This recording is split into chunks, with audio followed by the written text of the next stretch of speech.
views and opinions expressed on Xplorers Secrets of the Truth or that of their guests or contributors are those of the speakers and do not necessarily reflect the views or positions of any entities they represent. All information on Xplorers Secrets of the Truth is provided in good faith. However, we make no representation or warranty of any kind, express or implied, regarding the accuracy, adequacy, validity, reliability, availability, or completeness of any information on this talk show or website.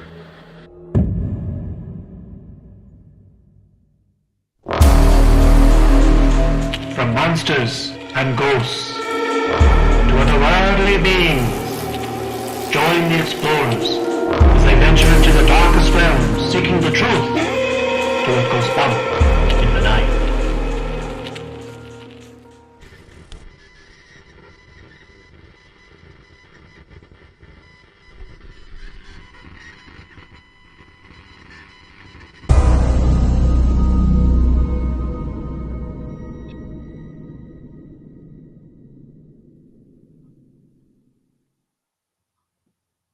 Good evening and welcome to Explorers Seekers of the Truth, episode 81.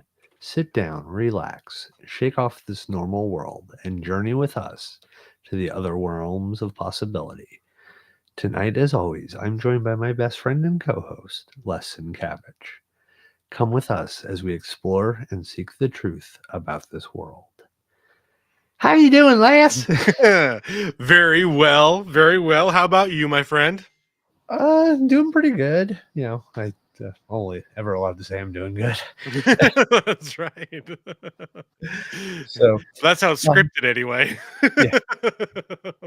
I'm good. That's it. That's all I have to say tonight. So, you know, our normal, why don't you tell everybody where they can find us? Yeah, it's been a while. I mean, it's been going on 2 months since we've been back on air, and I don't know if I remember all the locations. You could find us live every other Tuesday on Facebook and YouTube. You could comment underneath the show throughout the show, as Cindy has just done there from YouTube. Good to see you, Cindy. You could find us on Twitter or X at Explorers Group, our website, explorersgroup.com. We're also on all the major podcast platforms or providers, Apple Podcast, Audible, Amazon Music. I mean, the list goes on. Actually, I think Amazon Music might be Audible. I don't know. But we're on all of them. Just go out, search our name. We're pretty much on them all. Spotify is a big one that we're on. And that's about it. Oh, and I do just want to say that if you are watching us on Facebook or YouTube or vice versa, please follow us on Facebook, like and subscribe on YouTube so we could build up that algorithm and get us pushed ahead, if you will. Now I'm done. Oh, okay. Well, as long as you've said your piece. Yep. So as we enter into the beginning of the month of December, and it harkens us to the Christmas season, we wanted to discuss some of the darker history of the holidays and talk about some of the things that most people may not know about Christmas and Old Saint Nick.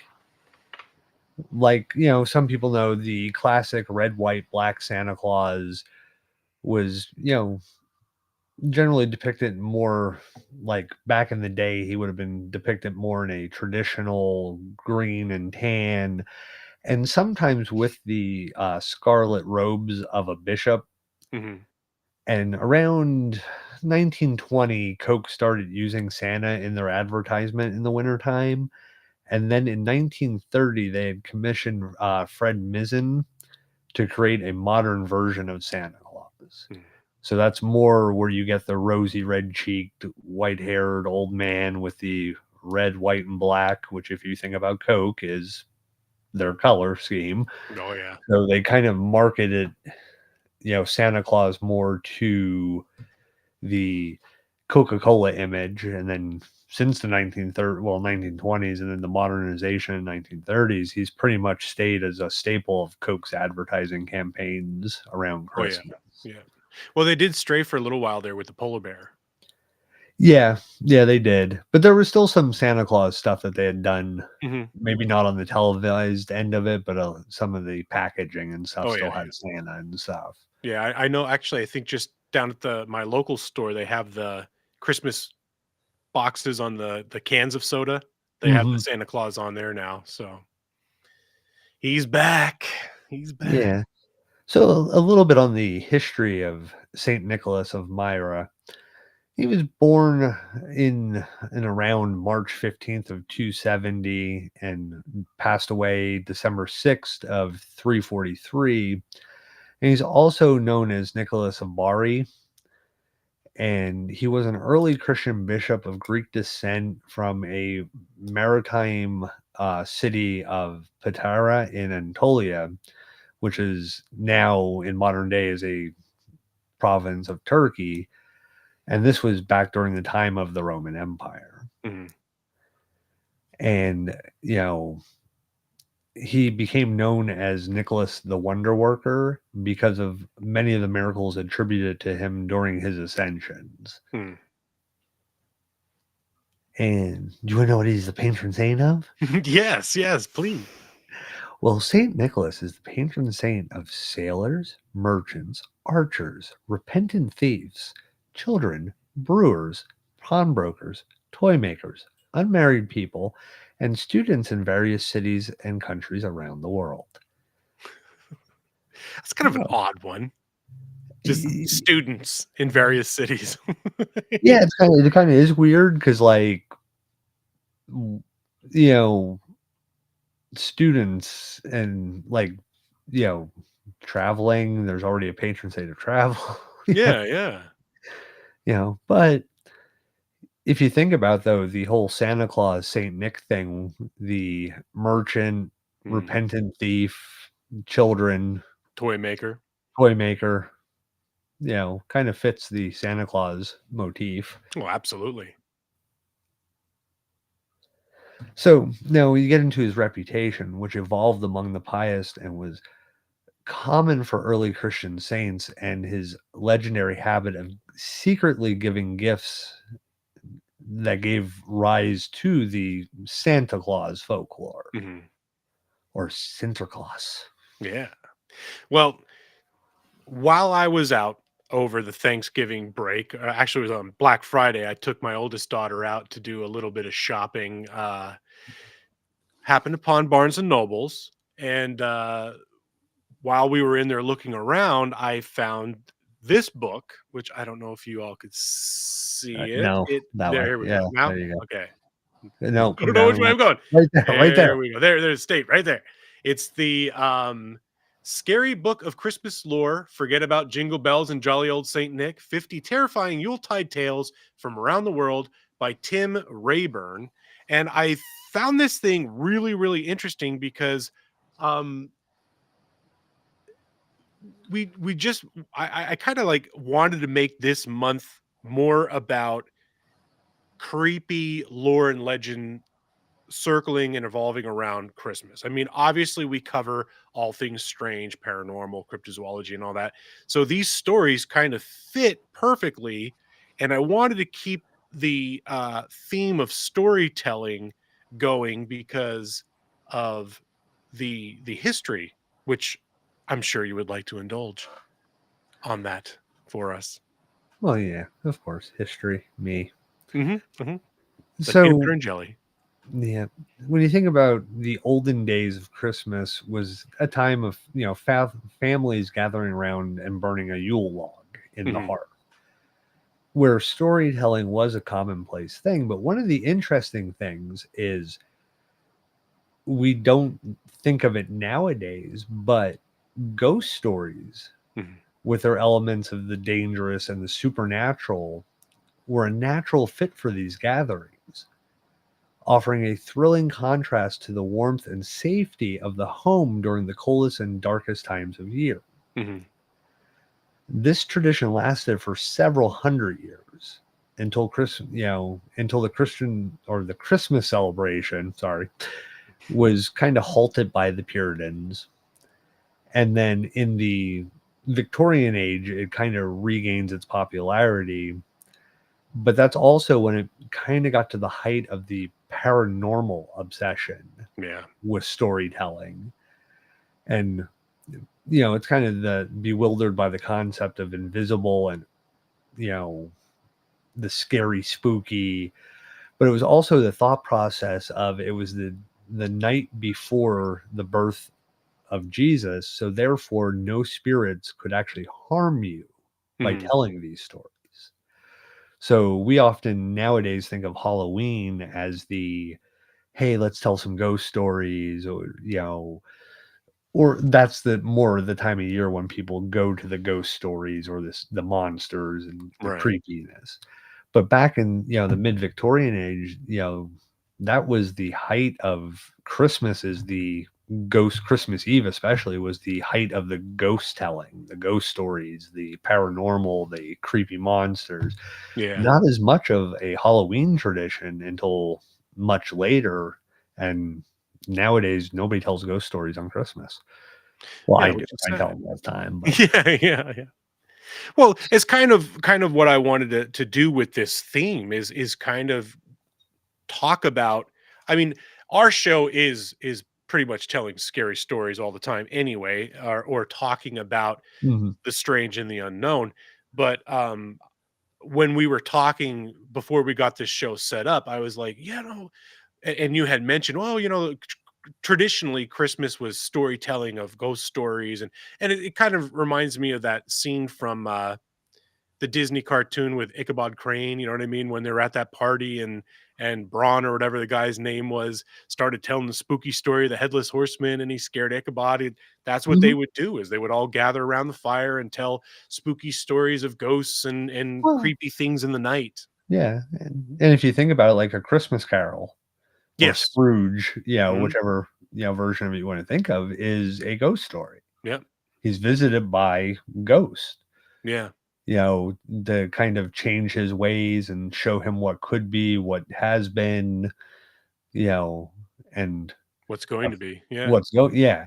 So it is more and more, it's a Victorian era ghost story, but it is a Christmas ghost story. Mhm. Mhm. Like, so it's very interesting how the mindset has changed over the years Mhm. from Christmas ghost storytelling or Christmas Eve ghost storytelling to, well, let's move it all to Halloween, and then Christmas is, Just you happy know, jolly. just happy, jolly, no, but even if you think about like just the whole Santa Claus mythology, he has elves. Mhm. He lives at the North Pole. He, has flying reindeer. It's really, Strange. yeah, it's paranormal at best. Yeah, yeah. I mean, we think of it as this warm, fuzzy, nostalgic, chill, s- imagery of youth. You know what I Mhm. mean, or being of youth, and you don't associate anything strange or weird. But you're right. If you really think about it, it's very Yeah. strange. But to go back to what we were saying before, we kind of wanted to reinstate the scary storytellings of this time of year. And as Chad had stated before, we'll start talking about Saint Nicholas a little bit more. Chad stated before in his opening that, of Saint Nicholas, that this first story that we're going to cover is from Tim Rayborn's book, and it's the perfect kind of segue. So, Saint Nicholas, this story is titled Saint Nicholas and the Butchered Children. So, I'm going to take some of these stories and just kind of read them verbatim and talk a little bit about it and some other info that we had found along the way. So this first one, like I said, is Saint Nicholas and the Butchered Children, and this story originates in Turkey. That's another cool thing about this book, is it tells you all the different locations and origin places of origin for these stories or lore that kind of helps you geographically put yourself in that kind of location and mindset. So since Saint Nicholas is at the heart of many of these tales and legends, we'll begin our journey down the dark paths of Christmas terrors with him. St. Nicholas or St. Nick is a handy alternate name for Santa Claus, but there really was a St. Nicholas who lived in Asia Minor in what is now Turkey, as Chad mentioned, from about 270 CE until his death in December 6, 343. Now, December 6th is still his feast day. And ironically, I'm of German descent. And again, as we'll talk about, this is kind of covered in the European region as well.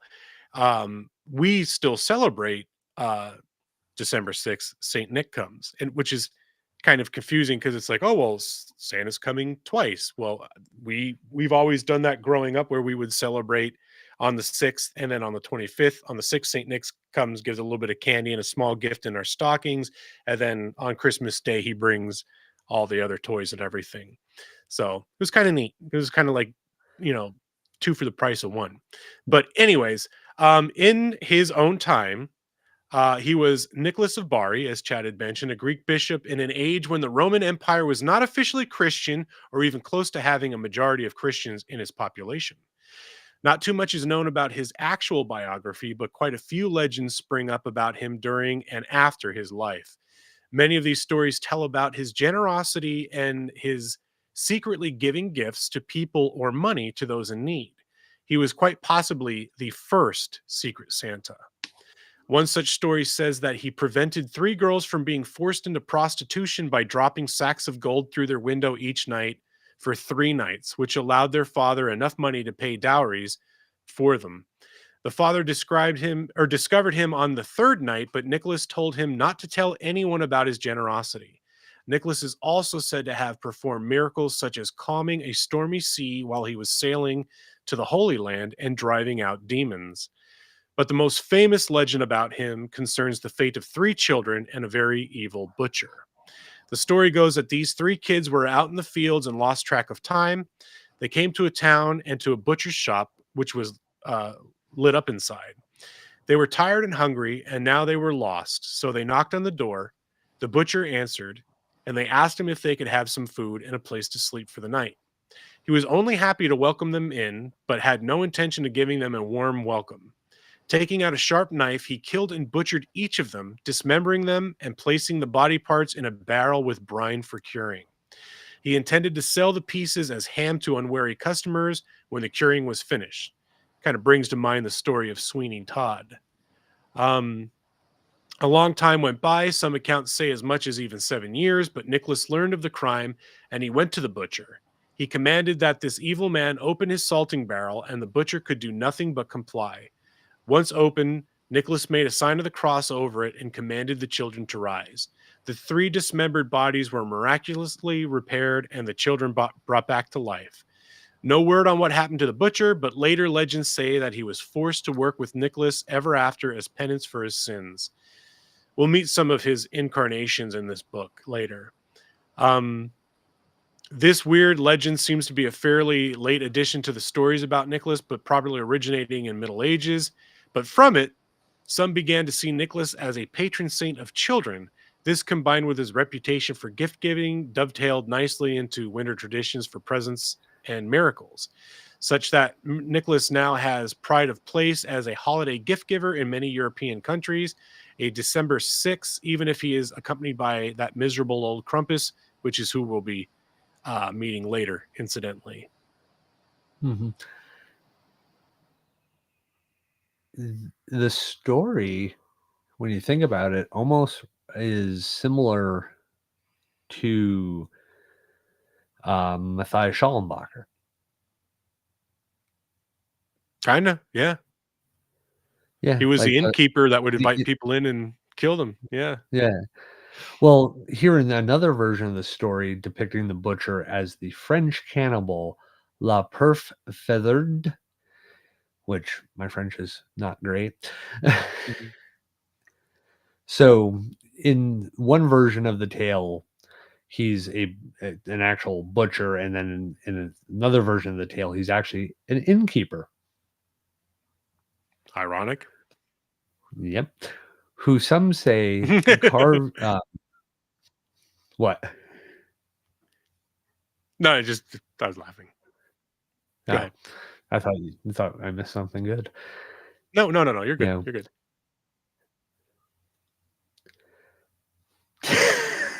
You're Now I don't good. want You're to talk. good. So some people say that he craved human flesh. Others assert that there was a terrible famine going on in the village, and children just seemed like a good source of protein at the time. Either way, the Hmm. butcher or his wife lured 3 boys into their shop where they committed what they thought was the perfect crime.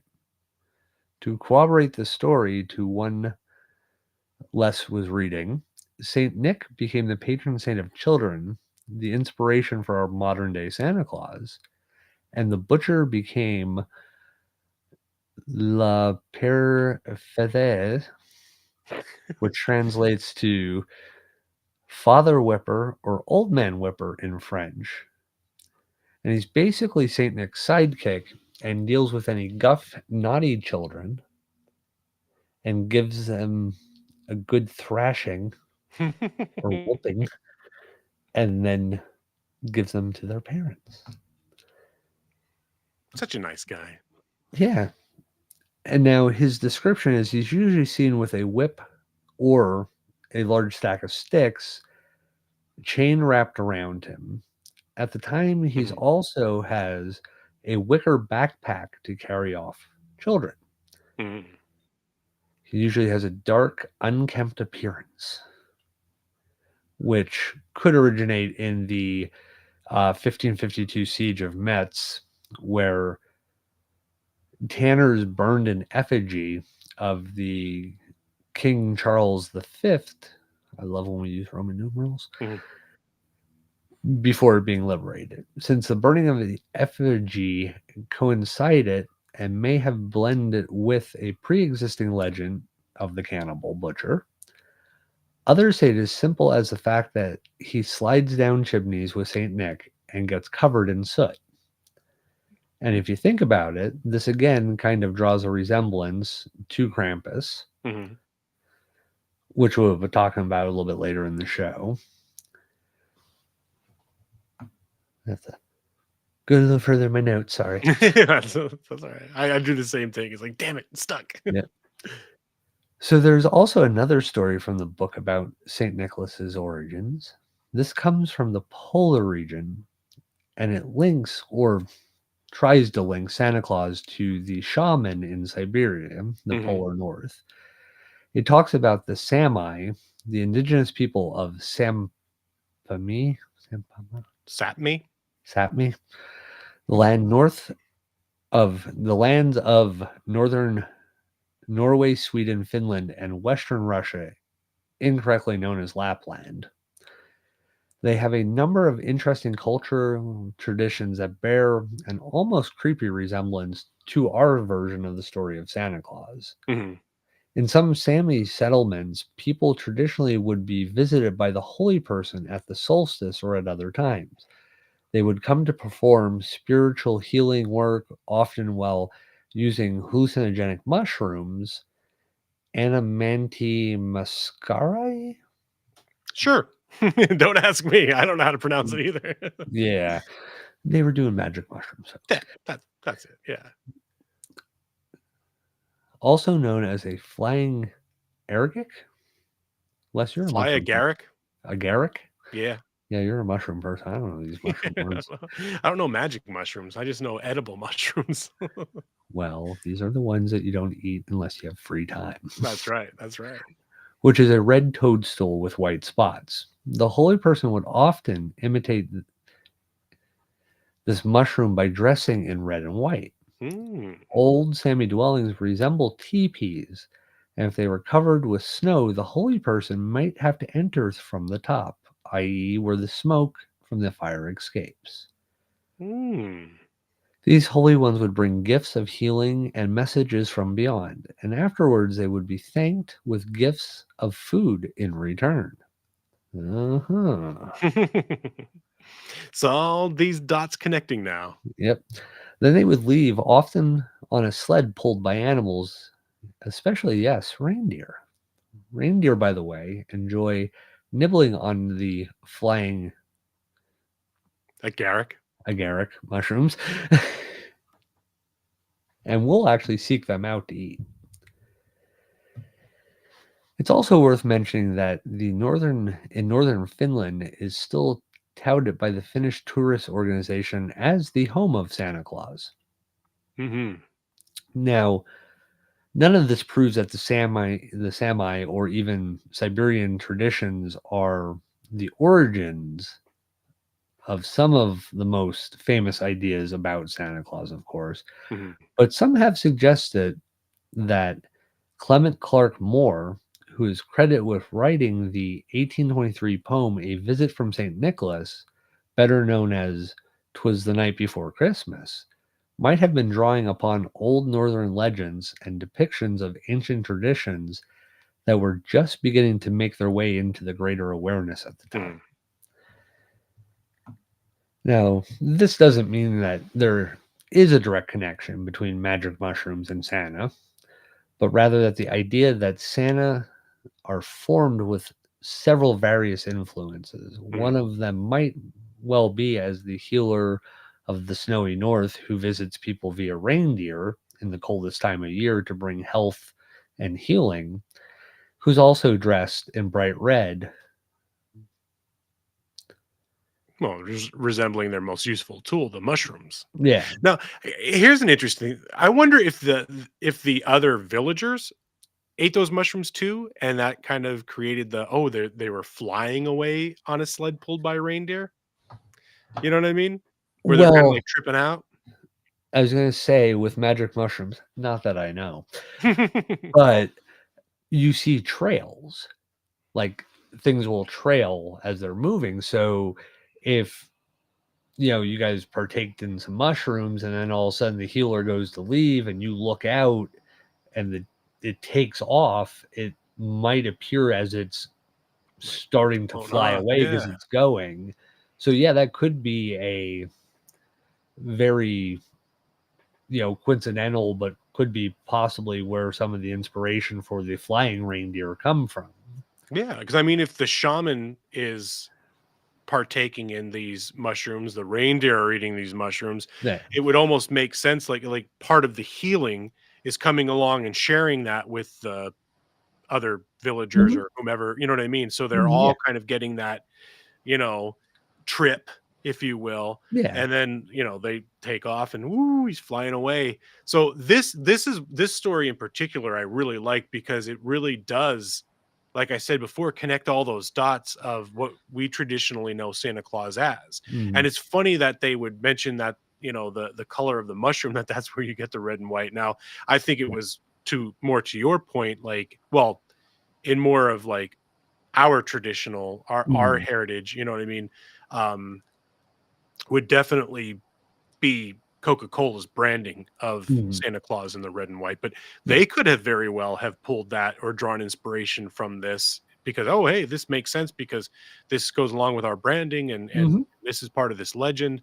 So it just kind of worked because to your point, I don't know if anybody else out there collected them, but I remember growing up, my mom had them. Actually, my wife still has some of them. We have them because she collected them growing up. They're those um, glass Santa figurines from the past decades. Like they'd go back to like the 1800s up to the 1900s. I think 1950s or something is when the red, white Santa comes in with the black boots and everything. But Mhm. kind of to your point earlier, a lot of the older ones, as you go back in like pre 1920, they're the green or blue and white, more natural Mhm. forest colors and stuff like that. Personally, I really like the old world Santa look. I know one of them in the late 1800s was very much looking. I would assume that was more the Saint Nick, where it looked more like a bishop, like more of a holy man Mhm. than a Yeah. spirit, a forest spirit, or Father Christmas or whatever. Well, yeah, I was gonna say because my mom's dad was Orthodox. Hmm. A lot of the Santa, like the more family heirloomy type Santa decorations, were the green and tan. Yeah. The more modern, like ceramic stuff that they would buy and paint throughout the year. was the red, white, and black kind of Yep. modern, but the more family heirloom Christmas stuff was the green and tan. Yeah. Trying to think, even I do kind of remember the bishop with the like Curly staff. yeah. Yep. Yeah, I remember And he that. had like And the bishop pious hat or whatever. yeah. Yeah. So, and it's funny because they talk about like the use of magic mushrooms here. So there's a Christian group in Brazil, Santo Dame, Santa Dame. Your guess is as good as mine. My Portuguese is fucking lovely. All my friends who speak Portuguese start talking to me, and I have no clue what they're saying. Yeah, I wouldn't either. Yeah, it's always fun to message with them. So this group is a universalistic group that was founded in Brazil in the Amazon state of Acre, based on the teachings of Raimundo Inari Sierra, Nice. or known as my Portuguese once in a while works, or Mestre Inari. So this group actually incorporates elements of several various religious traditions, such as folk Catholicism, Kardism, Spiritism, African animism, and indigenous South American shamanism, and also including herbology. So one of the things this group does on Christmas Eve is they ingest ayahuasca, which ayahuasca, DMT, if you listen to Rogan, he tells everybody to do it. Right. But ayahuasca is the natural version of DMT. DMT is natural in your body, but ayahuasca is the plant-based psychedelic, which is amazing because for anybody who knows anything about ayahuasca on itself will not necessarily cause a psychedelic response. You actually need something acting in the form of a beta blocker with the ayahuasca. Now think about this. This group is from the 1930s, but in the Amazon, they've been using ayahuasca for thousands of years. Right. So 1,000 years ago, somebody figured out a herb that worked as a beta blocker, and ayahuasca would make you see this like 15-minute long center of the universe, talk to the heavens, talk to God, and come back experience. And, of course, the medical psychedelic effects of ayahuasca actually affect all the senses, altering a person's thinking, the sense of time, and emotion. They can cause a person to hallucinate, seeing or hearing things that do not exist or are distorted. Right. If you've ever listened to anybody who's done ayahuasca, when they talk about doing ayahuasca, it sounds fucking amazing. It sounds like the most enlightening experience one person could possibly have. Though I did hear some bad stories about people bringing stuff back with them while using ayahuasca. Oh, like what? Like creatures, like shadow creatures that, almost acted poltergeisty, but then would be seen by the people. Now, of course, this is hallucinogenic. So are they just having flashback trips, from the hallucinogenic? Could be, but most people talk about how good it is. Graham Hancock, Joe Rogan, Mike Tyson, Dorian Yates, the former Mr. Olympia, pretty much a large majority of people who come off as enlightened or have definitely become more conscious of their state in the universe have done ayahuasca or DMT. Jeez. There's something else I was thinking about with the reason this group does this is it actually allows them to see the elves on Christmas Eve. And talk to the elves and see that realm of the elf becomes visible with their use of ayahuasca. Now, the funny thing is, ayahuasca and DMT is actually illegal in the United States unless you belong to this church, which I have been trying to join. I'll go to church on Christmas Eve to do a little DMT. Just try it. I mean, anxiety can't get any worse. Amen to that, brother. So yeah, that's actually why they use it, is to see the elves and connect with the elf world. It's really got to make you think, though. I mean, if you're taking these psychedelic drugs, now again, to your point, like the medical world or industry or field would just say that it's a person's thinking Mhm. altering their sense of thinking Yeah. of time and emotion. They're seeing and hearing things that don't exist and are distorted. But if these people are actually bringing something back, Mhm. is is it just an after effect of the drug, or are they really bringing something back? Because I can't imagine. I mean, I would being now again. I'm not very experienced with natural drugs or drugs in general. Mhm. But being that it is a natural substance, you would think it would dissipate without any kind of long-term effect. You know what I mean? Like the Mhm. high or whatever would run off. Yeah, well, yeah. The basic the like relatively healthy dose. Now there are people like Graham Hancock that have talked about taking much larger doses the Mhm. more they've done it. It's like a 15-minute high. It's Oh, not shit. this yeah, it's not this really long. Now it will make you nauseous and Mhm. cause you to expel some stuff, but it's only like a 15-minute, but it's 15 minutes of from what like if you ever listen to Rogan talk about it, is the most enlightening. You feel like you've went to the center of the universe and are speaking to the Eternals, and they're just sharing, and for like other people, it actually strips away their ego Wow. and like centers them into like the collective consciousness. Um, I know like Graham Hancock talks openly about using it and stuff like that, and just how it has opened up. Like, first of all, the thought, like I said, somebody thousands of years ago figured out that if I combine this plant with this other plant, I see the gods. Like, we're talking thousands of years, no understanding of chemistry. Like, DMT is natural in your body. Yeah, yeah. It's dimethyltryptamine, um, which is a lot of times when people say about like when your brain is shutting down, the DMT is actually released into your system as you're dying. Hmm.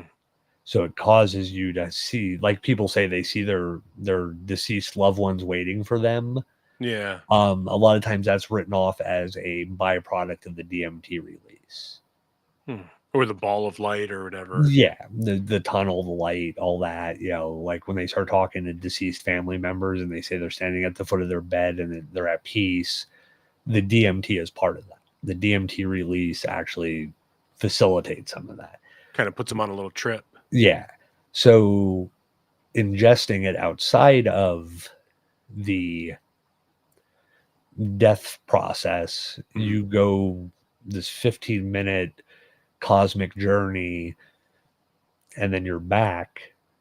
And, you know, some people say it takes a couple days to recover from it, but it's not necessarily recovering from the drug, the high, you know, the trip.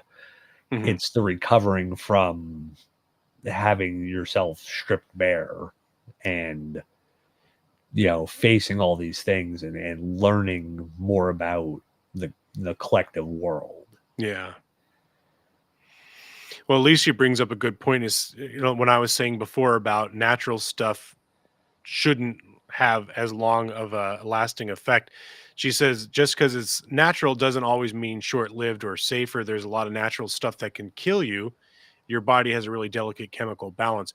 That's very true. I mean, we were talking about mushrooms before. I mean, there's plenty of mushrooms out there that could put a very quick end to you if you consume them. So that's true. But I would say most high, like I guess I'm thinking more like marijuana or something like that. That's a Mm. natural where, you get high for a little while, then it goes away. Cocaine, Mhm. you get high for a little while, then it goes away.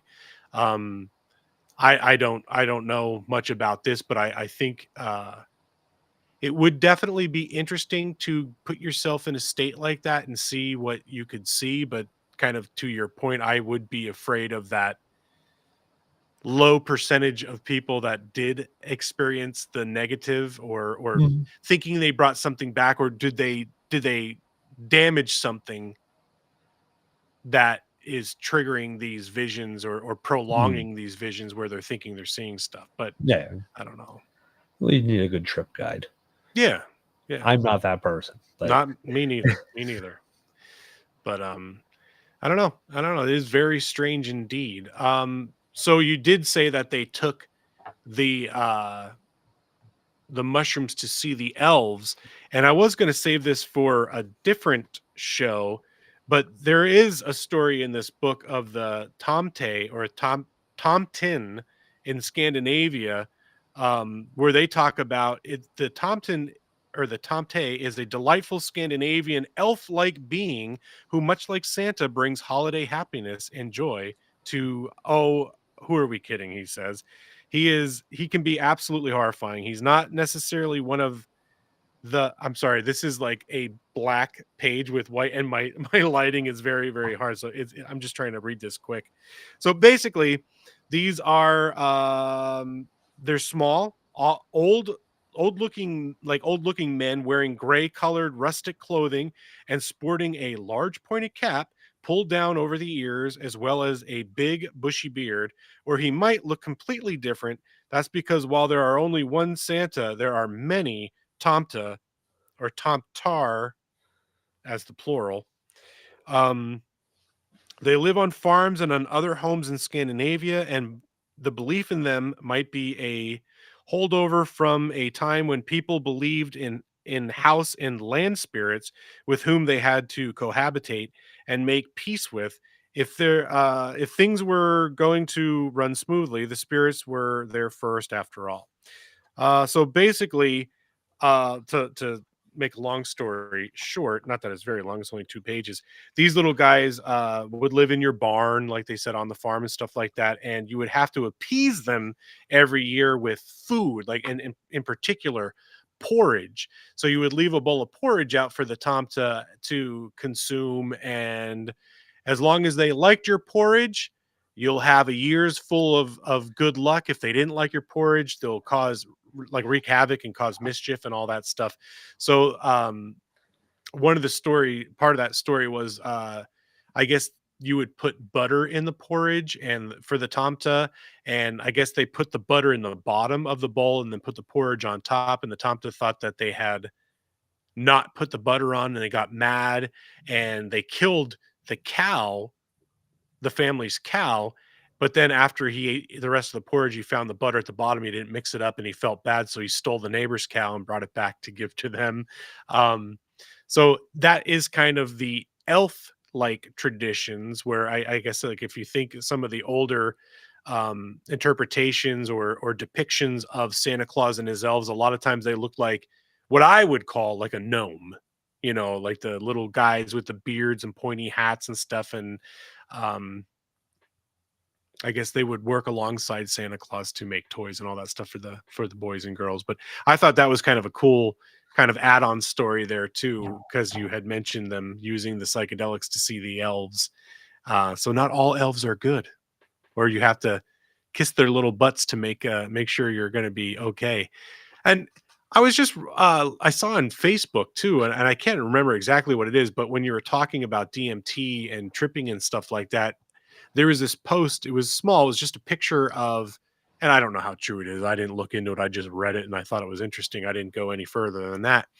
But I guess there was this doctor who had a daughter that was partially blind. I guess she was able to see some things, but Mm. not well, and her vision deteriorated as time went on. So he developed these um, augmented reality glasses, I guess. And this is back in the early 1900s. So it wasn't like VR or anything like that. Right. But apparently he made these glasses or goggles that distorted um, our reality, I guess. Mhm. But it was giving the girl the ability to see properly. I guess it was rebuilding her eyes way of viewing things. And at first she was able to see everything as we see it. She was able to interpret and depict and made drawings and stuff. But as time went on, everything started to distort. Now I don't know if it was these lenses, or because apparently this dude was like a physicist or something like that, Mhm. and the stuff that he came up with after, I guess, some of his work, his paperwork was saved, because this dude ended up disappearing. Mm. um Imagine that. yeah, right. So they found some of his workings, and all the modern physicists and scientists and stuff like that were saying that it's impossible to Yeah. have been able to do what he did. Like, there was nothing known about this. But apparently the daughter was starting to see um things that shouldn't be there. And I guess I'm trying to remember it, because I just quick read it. But basically there are things around us all the time, and basically we were these people with other beings and things around us, but we were in like the stomach of these creatures that were just consuming us, and we're slowly being consumed. Mm. And uh we've evolved to a point, and I guess out of as a survival mechanism, we've evolved to a point where we don't see that stuff in our world around us, but it is constantly there. And I guess these goggles were making her see this. And then finally she took the goggles off, and because it got to a point where she was so freaked out, she actually removed her eyes Ooh. to stop seeing this. And then Yeah. she ended up in some sort of a hospital, and she would still ask the staff and stuff like that, is is the sky still consuming us? Because I guess this space, I mean, it went into more detail. I can't Yeah. remember it exactly verbatim, but when you were talking about DMT and seeing these gods and seeing all this stuff that isn't there, but then things were coming back, it reminded me of these augmented goggles that this guy Mhm. made, that I guess it breached some sort of a gap between our dimensions or realities, and it was very, very bizarre. And I'm like, man, that's just, I don't know if it's true or not. It was just a post. I don't take it for what it's worth, but if it is true, that's pretty messed up. And like I said, the daughter ended up in a hospital because she was blind, because she pulled her eyes out. But the dad went missing 2 weeks later, and somehow his research and lab and everything mysteriously burned down. He Mhm. disappeared. But what was salvageable, like I said, these modern um physicists and all that stuff are looking at it, and they're like, they don't know how he even figured it out, because it, Mhm. it should be impossible, Yeah. but it was. And they had a hard time even deciphering how he came to these conclusions and whatnot. So I don't know, take it for what it's worth. If you want to look into it more, feel free. But like I said, it just, when you talked about the DMT, I'm like, wow, that sounds kind of relatable to this thing, with this Mhm. whole there but not there. Mhm. All right. So that being said, I should have done it at the top of the hour, but I'll throw this in there really quick before we get into the Krampus. Um, you could find us live every other Tuesday on Facebook and YouTube. Comment underneath the show, as people have been doing tonight, and we will respond to you live. While you're there, follow us on Facebook, like and subscribe on YouTube. And you can find us on any of the major podcast providers like Apple Podcast, Audible, Spotify. And you can find us on Twitter or X at Explorers Group, and our website, explorersgroup.com. Now, back to the show. As we mentioned before, we were going to start talking about the Krampus, and that is the last topic of tonight's show. So the Krampus, the origins are Bavaria, Austria, Slovenia, Croatia, and northern Italy. Krampus is, of course, the granddaddy of all European winter holiday monsters, a fearsome furry demon with a terrible attitude that can't wait to get out in the snow and cause mischief. He's certainly not the oldest beastie haunting the holidays, but these days he's definitely the most famous. Krampus accompanies St. Nicholas and has his very own night, the eve of St. Nicholas Day, in fact, the night of December 5th. Krampusnacht is the time when he is most active and when children have the most fear or most to fear. He is often depicted as a horned, satire-like, goat-hoofed demon carrying a large basket on his back in which he will toss naughty children to drag them off to terrible tortures. He usually drags chains and carries a root, a bundle of birch branches that he uses to swat misbehaving children. If that's all they get from him, they should consider themselves lucky. Which, again, going back to that butcher story with St. Nicholas, this is like apples to apples, the description of Krampus. His name might come from the old Bavarian Krampen, meaning dead, or German Kramp, meaning claw. Either word seems like a good autonomy for, or I don't know what the hell that word is, a good description for him. He has long been associated with St. Nicholas, and tales of Krampus and his punishments might date back as early as the 17th century, though it seems that the earliest written records of this frightening figure date to the end of the 16th or nearly 17th century. It's possible that fears of a menacing alpine winter visitor predated Christianity, and that the legends and festivals were intertwined with Christian belief when the church realized they couldn't be eliminated entirely. Which is it's so commonplace with Christianity blending in different pagan holidays, beliefs, and rituals and whatnot. Like the Yule log itself, when you mentioned before, people would gather around the Yule log. That was of a pagan thing. That and Jesus wasn't born in December. You have that too, yeah. I mean, what was it? What calendar brought him into that?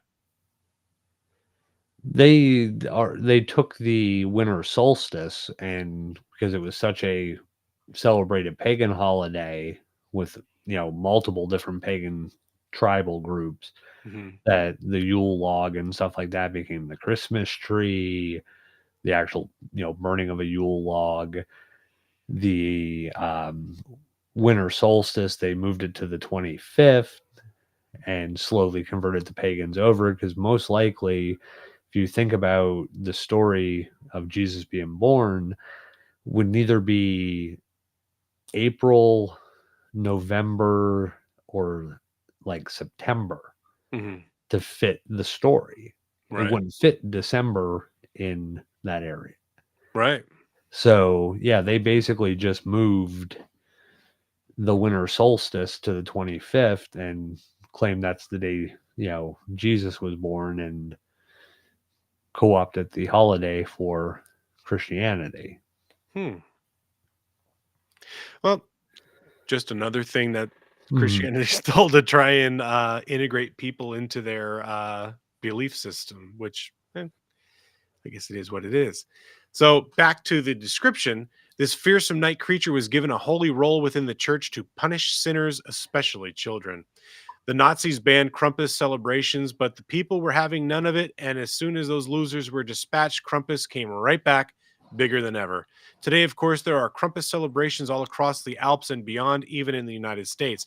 In fact, Jim Thorpe, right on the other side of the mountain from me, has a Krampus parade kind of thing in town. I wanted to send you, and I just checked my phone to see if I took the screenshot of it. There's somewhere that you can get your photo with Krampus. That would be awesome. Yeah, so they start in early December and extend into January. No longer limited to one night, which is a great thing. There's no shortage of people willing to dress up as Krampus or Krampi and take part in parades and other big holiday get-togethers, posing for pictures, like you said, scaring kids, swatting tourists with their fake birch branches, and having all sorts of fun. Dozens of people might show up dressed in their Krampus costume, ready for a ghoulish party. Krampus is an institution now and a big business, though in the village and more remote areas of the Alps, celebrations tend to be smaller and more traditional, with just one costume demon accompanying the beloved saint as they make their rounds from house to house, checking in on the behavior of the local children. Variations of Krampus are many. They're united by the idea of menacing monster that threatens naughty children with torture and worse, and that often accompanies St. Nicholas, or sometimes other holy men. The blend of these blessings and curses is a common theme, with the idea being that those who have been good will get what they deserve, and those who haven't, well. In recent years, Krampus has become something of a holiday classic, starring in horror movies, music videos, and more. The obscure figure from the frozen mountains of Europe has taken the world by storm. Yeah, like I said, there's Krampus events that are very local to me. We've always been wanting to go, but have never been. I actually found the one I was talking about. It's a photo with Krampus. We are not sponsored. We are not have anything to do with this group.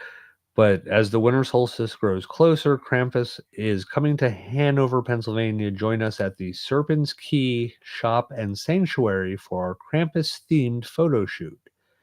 This event pay what you can, and you can sign up at the Serpent's Key Shop ppe.com. It's on 12/7 from 11 a.m. to 3 p.m. It's 8 Baltimore Street, Hanover, Pennsylvania. I just had major deja vu right now. I swear to God, I remember you doing that whole thing right there. Just wow, that was trippy. My DMT kicking in. I think I'm going to be dead after this show. But yeah, I think Hanover's pretty far. It's right next to Gettysburg. Oh, it's the next town over. Not too far. Well, 2 hours, 2.5 hours. Yeah, you could go there. Get your photo taken with Krampus. Yeah. Well, like I said, I think down in Jim Thorpe or Lehighton, they have the same thing going on where they do this parade and stuff. So I wanna go down there. I tried so hard to scare my kids, like especially Kaylee, because she's been like a beast the last couple months for some reason. This kid is just bouncing off the walls. And I'm trying to tell her about Krampus and stuff like that. I showed her the picture of the banner and everything. She's like, "What's that?" I'm like, "That's Krampus." And she's like, "Oh, what is that?" I said, "Well, he comes after bad kids." And I said, "And if you don't behave," I said, "he throws you in a wicker basket on his back, and he said he takes you away and he eats you." And she's like, "He does?" I'm like, "Yeah." She's like, "Well, I'm not a bad kid, so he ain't coming after me." I'm like, "I don't know. You're not listening." And then she ran away. She's like, "He won't catch me." I'm like, "Dan, that didn't work. It didn't work at all." And then I said to Madison too, I was trying to get her, and she's like, "Yeah, no, no, not real." I'm like, God, these kids are desensitized because I talk about this shit all the time. No, what you need to do is find somebody that has one of those really good Krampus costumes. Dude, I was thinking about that. And then on Christmas Eve, like, send them to take something out onto the deck and have the person standing out there. Not scare him, just stand out there. Yep. And they'll see it, and they'll run back in the house, and then they'll behave and be like, "What's the matter?" And they'll be like, and then have the person go away, off, and then walk out there and be like, "Well, I don't see Krampus out here." Dude, I thought about that too. I thought about, just being like, well, I'm out working, but I'll dress up in the Krampus costume. No, see, because you got to be in the house, because they can't suspect you. Because if they saw that, they'd be like, "Oh, Dad's messing with us." But if you're in the house and your wife is in the house, and they run outside into a Krampus, and then they run back in the house, then all of a sudden it's, well, Mom and Dad are right here. Then, oh, Krampus is real. I like that. You just gave me a new business idea, side gig. We dress up as Krampus and scare children? Krampus for hire. Anybody who wants to spook their kids into listening and behaving. My mom would hire us. Yeah, dude, could you imagine? I mean, we're decent sized dudes. You know what I mean? Like, if we were standing out there dressed up like the definitely devil, bigger than little kids. So exactly. I mean, that would be scary as all get out. You saw the Krampus parade that I sent you, shared with you today. Yes. Yeah, it's my mom's cousin who was, when he was in the military, lived in Germany, so he's still very attached to Germany and all the stuff, the cultural stuff there. and he had shared one of the Krampus parades with the I would group. love, dude, I would love to see that in Germany live. Those Like, costumes, like when you look at them, those things are pretty impressive oh for, God, yeah. you know, there's probably thousands of dollars in costume for one day a year, maybe a couple days a year. Oh, hell, dude. So it's so funny. Like, I always wanted to get to go back to what you were talking about earlier. I always wanted to get an old world Santa Claus suit, not the red and white traditional that you could buy at Yeah, Halloween Spirit or Spirit Halloween, whatever the hell it is. I want you're at like Christmas stores now. I know. I heard about that. Now it's only in select states, but Yeah, my kids are like, Dad, I want to go. I'm like, I don't know where the hell they are. yeah. But they may have one of the costumes. I've seen a few online, but there's a lady that lives on the other side of town that does sewing and alterations and all that stuff. Mhm. And I wanted to just see if I could get her to quote me what it would cost to make a traditional like woodland Santa costume, because I would totally be Santa for hire, but I would also love to have a Krampus associated with that part of the business too. Because I mean, you have some kids that are too hard to handle, and like I said, just to your point, all you have to do is stand outside or send the kid outside and just have a little bell and ring the bell and be like, oh, what is that? And they look up and just see this thing standing out in the dark.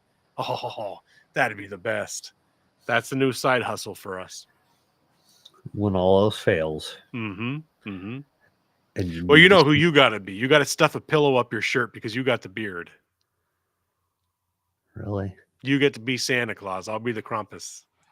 I'm gonna be in shape Santa Claus, so it doesn't really Well, matter. you'd be like the new one, the Kurt Russell one, the Christmas Chronicles or whatever. He's in better shape.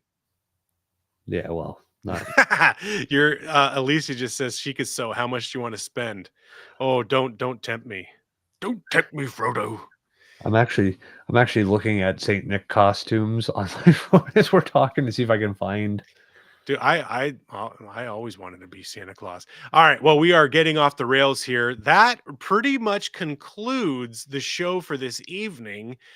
We covered the histories of and some lesser known stories about the Saint Nicholas and where his origin story may have come from. And then we covered the Krampus, which is his partner in crime. So the next show we have planned will be on December 17th. And again, we're going to try and pull some more stories from this book and other Christmas-esque folklore that is a little bit darker than what you normally see as jolly and bright, like our common Christmas themes. So we hope you guys all enjoyed tonight's show. It's been over a month since we've been on the air, so I apologize if we came across a little rusty, but we definitely want to get back in the saddle and get back to our bi-weekly show. So again, tune in December 17th as we talk more scary stories about Christmas lore and legends. Yeah. Oh, and I guess I'll do the spiel again. You can find us live on Facebook every other Tuesday and YouTube. Comment under the show, as many people have been doing tonight, and we will be able to respond to you live during the show. You can find us on X at Explorers Group, our website, explorersgroup.com, and any of the major podcasting platforms out there. Chad, thank you as always, brother, for tuning in and doing the show with me. I really enjoyed it.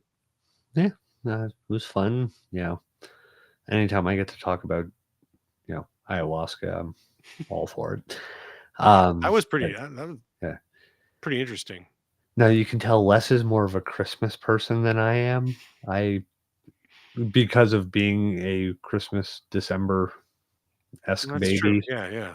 You get screwed on Christmas presents and birthday presents. So, Well, my birthday was just on the 24th of November, so I'm kind of in the same boat as you, because that was always a thing for me. Is like, but you're also close to you're not competing with Jesus for the December best That's baby true. of the year. That's true. That's true. It's Lord and Savior and Chad. Not quite the same, my friend. Well, you're a close second to me, brother. All right. So, like I said, December 17th, everybody. We will see you all then. Chad, good night, brother. I will Good night. talk to you after the show. Yeah. All right. Good night, everybody.